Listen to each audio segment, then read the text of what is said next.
বড় ছেলের ডিপ্লোমার দিনে এত হাসি খুশির একটা অনুষ্ঠানের সময় এমন একটা ঘটনা ঘটলো আমার, যে কি বলবো, একটু হলেই হয়তো ফ্রান্সের কাগজপত্র এবং এই দেশের স্থায়ী সব কিছুই হয়তো হারাতাম, এবং সাথে সন্তানগুলোও হয়তো হারাতাম।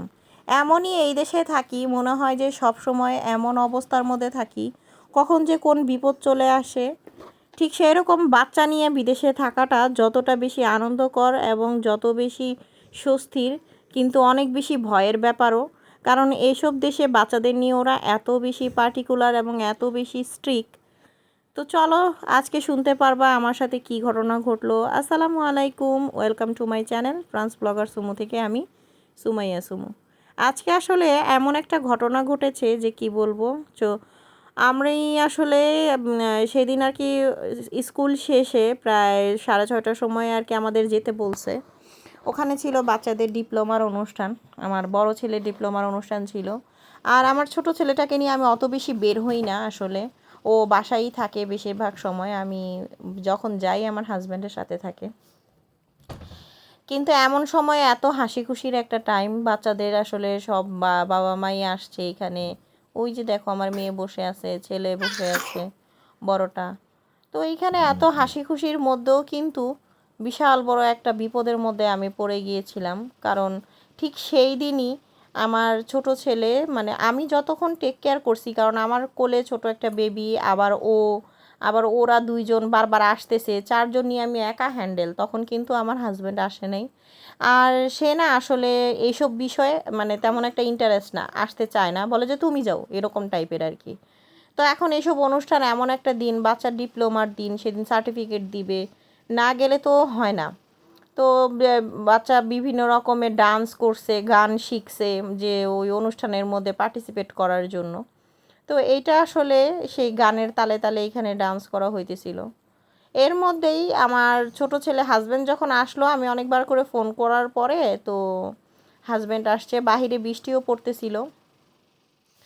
তো তার আন্ডারেই ছেলে ছিল, পরে একটু বেখেয়ালি হওয়ার কারণে আর ওইখানে স্কুলের গেটটাও খোলা, এই করছে কি ছোট ছেলেটা চলে গেছে, বের হয়ে চলে গেছে মানে ও যে চলে গেছে, ও তো ঘর থেকে বের হয় না। আর ও হঠাৎ করে বের হয়েছে, বের হওয়ার পরে ওর এমন একটা অবস্থা যে ও কি পেয়ে গেল দুনিয়াতে। ও আর ডাইনে বায়ে তাকানো নাই, ও রাস্তার মাঝখানে সমানে দৌড়াইতেছে, সেই একদম মেন রাস্তায় চলে গেছে, যেখানে হাইওয়ের দিকে চলে গেছে।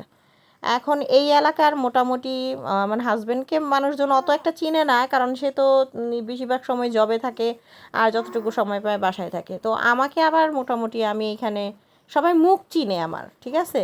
তো এরকম মুখ চেনা অনেক লোক দেখছে যে এই ছেলেটা যাইতেছে, আবার হচ্ছে পাঞ্জাবি পরা ছিল, ওরা বুঝতে পারছে যে আমার সাথে তো দেখে, তা আমার বাচ্চা। তো এই জন্য ওই মহিলা একজন দেখছে একদম ঠিক গাড়ির সামনে গিয়ে পড়ছে, পড়া মুহূর্তে গিয়ে তারপর ওই মহিলা ওকে সেভ করছে, সেভ করার পরে এরপর স্কুলে নিয়ে আসছে। এটা ছিল স্কুলে অনুষ্ঠানের শেষের দিকে। আমি ওরে স্কুলে খুঁজতেছি, আমি ভাবছি হয়তো টয়লেটে গেছে, বা ও যে এরকম বের হয়ে চলে যাবে এতখানি ওর সাহস, এটা আমার আসলে ধারণা ছিল না। কারণ ও কিন্তু খুব শাই, সবসময় ও মানে অনেক লজ্জা পায় এরকম জাতীয় আর কি, বাচ্চাদের মধ্যে এরকম ও খুব শাই। তো এর মধ্যেই দেখি যে এই অবস্থা, ও বের হয়ে চলে গেছে। আর এইখানে বাচ্চার অনুষ্ঠান হইতেছে এখন, এই পর্যন্ত কিন্তু ও আমার সাথেই, যেই ডিপ্লোমাটা দেওয়া শুরু করছে সেই মুহূর্তে গিয়ে ও এরকম করছে। তো আসলে এরকম একটা মানে বিশাল বড় বিপদ থেকে আল্লাহ একদম আমাকে অনেকভাবে সেভ করছে। হয়তো বা আমি অনেক কোনো এক সময় বা কোনো জায়গায় সাদাকা করছিলাম, সেই সাদাকার উপলক্ষে আল্লাহ আমাকে সেভ করছে। তো এটা ছিল ছেলের টাইমে, অনুষ্ঠানের টাইমে প্রথমে 2টা ক্লাসের অনুষ্ঠান হয়ে গেছে, মানে তারা এখানে পারফর্ম করছে। আর যখন আমার ছেলের পারফর্মের টাইম হয়েছে তখন হচ্ছে এই যে এরকম। তো ওদের টিচারের গানটা ছিল খুব এলোমেলো, কি একটা গান নিছে, আর তার আগের যে টিচাররা গান নিছে ওদের গানগুলো সুন্দর ছিল। এই যে দেখতেই পাচ্ছ কেমন ডান্স করতেছে, ছেলে মানুষ আর কি, যা পারছে করছে, ছেলে টিচার।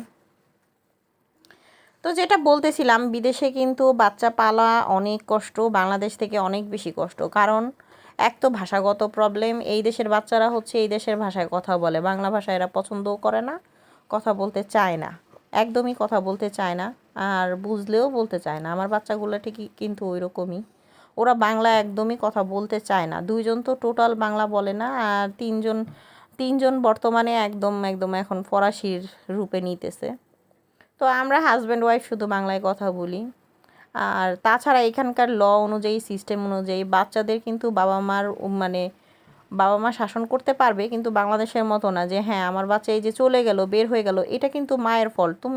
তোমার বাচ্চা তুমি কেন খেয়াল করে রাখো নি, তোমার বাচ্চা কেন বের হয়ে গেল। এতে কি হইতো, যদি এইটা কোনোভাবে কোনো প্রবলেমের মধ্যে, বিশাল বড় প্রবলেমের মধ্যে পড়তাম, এমন প্রবলেম যে প্রবলেমে তো বাচ্চাও হারাতাম, প্লাস পার্মানেন্ট যে রেসিডেন্ট সেটাও যাইতো, এরকম একটা অবস্থা। তো পার্মানেন্ট রেসিডেন্ট নিয়ে তো বেশি কিছুই নেই, কারণ একটা বাচ্চা হইতে আমি যে পরিমাণে স্ট্রাগল করছি একা একা আমার বাচ্চাদের, অনেকে কিন্তু খুব ইজিলি বলে আরে তোমার 4টা বাচ্চা, খুব ইজিলি তো করে ফেলছো, কিন্তু আসলে যে এই 4টা বাচ্চা পালতেছি, কষ্ট করতেছি, এইটা যে কি লেভেলের আমার উপর দিয়ে যাইতেছে, একমাত্র আমি আমার বাচ্চাদের সব কিছু ক্রেডিট আমি দিব, আমি নিজেকে দিব। আমার বাচ্চাদের কোনো কিছুর ক্রেডিট কারো না, আমার হাজব্যান্ডেরও না, সম্পূর্ণ সব কিছু আমার। আমি সব হ্যান্ডেল করি আমার বাচ্চাদের, আমি স্কুলের হোক, ঘরে হোক, বাহিরে হোক, সম্পূর্ণ A to Z আমার বাচ্চাদের আমি। আমার বাচ্চাদের যদি 10 মিনিট সময় আমি দেই, সেটা আমি দেই। আমার বাচ্চাদের যদি খাওয়াইতে হয়, সেটা আমি খাওয়াই। আমার বাচ্চাদের সব কিছু আমি করি। তো এই এই বাচ্চারা এইখানে আমি একা করতেছি, সংসারের কাজ সব আমার একা হাতে সব কিছু করি। তো তারপরও কিন্তু এইখানে প্রশ্ন অনেকেই তুলে, বাংলাদেশে থাকে, আরে বিদেশে তো খুব ইজি, কিন্তু এত ইজি না যত ইজি মনে করতেছে মানুষ বিদেশে থাকি দেখে। এখানকার বাচ্চা পালা বাংলাদেশ থেকে অনেক বেশি কঠিন, কারণ বাংলাদেশের যে এনভায়রনমেন্ট, ওই এনভায়রনমেন্টে ওইভাবেই শিক্ষা দেয়া যায় যে হ্যাঁ এইভাবে চলতে হবে, এইভাবে ফ্যামিলি রেসপেক্ট করে করে, কিন্তু এইখানে এগুলো কিছুই না। এইখানে সব একা একা থাকে। অনেক মায়েরা আছে বিয়ে ছাড়া বাচ্চা হইছে, ওই বাচ্চা স্কুলে পড়তেছে, তাদের মেন্টালিটি প্লাস এক এক দেশের এক এক মানুষের মেন্টালিটি সব কিছু ওরা বাচ্চা স্কুল থেকে অ্যাডাপ্ট করে, ওরা বাসায় আসে, তো ওগুলো সব কিছু মিলায় ওদেরকে আমাদের কালচারে ঠিক রাখা, আমাদের কালচার মতো রাখা এবং সব কিছু করা, এটা সম্পূর্ণ একটা বাবা মার বাসার কালচার। এটা বাসা থেকে যতটুকু পারবো দিব। কিন্তু স্কুলে যে লং টাইমটা থাকে, সকাল 9টা থেকে বিকাল 5টা পর্যন্ত স্কুলে থাকে, স্কুলের সব বেশিরভাগ কালচারই স্কুল থেকে নিয়ে ফেলে। এরা স্কুলের জিনিসগুলো খুব পছন্দ করে, এরা এই দেশের আইন কানুনকে খুব শ্রদ্ধা করে, আইনের লোকজনকে এরা নিজেদের বন্ধু ভাবে, যার কারণে বাবা মার জন্য বিপদ। বাবা মা যদি একটা ভুলও করে, একটু শাউট করে, সেটা এরা ভাবে যে আমার বাবা মা আমাকে ইনসাল্ট করে কথা বলছে, আমার উপরে শাউট করছে, যে এটা রাইট নেই। তো এই যে দেখো আমার এই যে ছোট বাচ্চাটা আমাকে না বলে চলে গেছে, কিন্তু এখন আমি একজন আমার কোলে একজন, তার মধ্যে আমি আবার একটু ভিডিও করতেছিলাম, আর আমার হাজব্যান্ডের কাছে ছিল। এখান থেকে সে চলে গেছে, সে যে গেট থেকে বের হয়ে সে যে একদম মেন রাস্তায় চলে যাবে, এটা তো আর আমার আইডিয়া নাই। আর আমার আইডিয়া থাকলেও তো আমি আমার বাচ্চাকে এটা করতে দিব না। তো দেখো সেই মহিলা আইসা তো আমার উপরে চিল্লাফাল্লা করছে, কিন্তু যে পাইছে সে কারণে অন্যজন চিল্লাফাল্লা করছে। তো আমার এই যে দেখতেই পাচ্ছ, এখন আমার ছেলে ডিপ্লোমা পেয়ে নিয়ে আসছে আর কি, অনুষ্ঠান শেষের দিকে। তো এখন এই বাচ্চার জন্য পরে তো আমার মনই খারাপ হয়ে গেছে, আর আমি কি অনুষ্ঠান করব, কি আর থেকে কি করব, কারণ এই আমি এমনভাবে ভয় পাইছি, কারণ আমার বাচ্চারা আমার জানের জানা, আমার বাচ্চাদের নিয়ে যদি আমি করি, এর মধ্যে আমি অনুষ্ঠান বাদ দিয়েই আমি খোঁজাখুঁজি করতেছিলাম, কই ও কোথায়, ও কোথায়। আমি বলি যে হয়তো বা ও কোনো ক্লাসরুমে ঢুকে গেছে, কারণ স্কুলটা এত বড়, ও প্রথমেই পরিবেশ দেখতেছে। উফ, কি লেভেলের যে কষ্টের মধ্যে সেই সময় কাটছে আপুরা, কি বলবো। তো দেখতে দেখতে অনুষ্ঠান শেষের দিকে ইনশাআল্লাহ তোমাদের সাথে আজকে আমার মনের অনেক কষ্ট তোমাদের সাথে শেয়ার করলাম, আমার এখানকার পরিবেশ তোমার সাথে শেয়ার করলাম। আজকের ভিডিওটা যদি তোমাদের ভালো লাগে অবশ্যই কিন্তু লাইক কমেন্ট করতে ভুলবে না, আর ভালো লাগলে তোমাদের ফ্রেন্ডস অ্যান্ড ফ্যামিলির সাথেও শেয়ার করতে ভুলবে না। সবাই ভালো থাকো, সুস্থ থাকো। Thanks for watching, tata.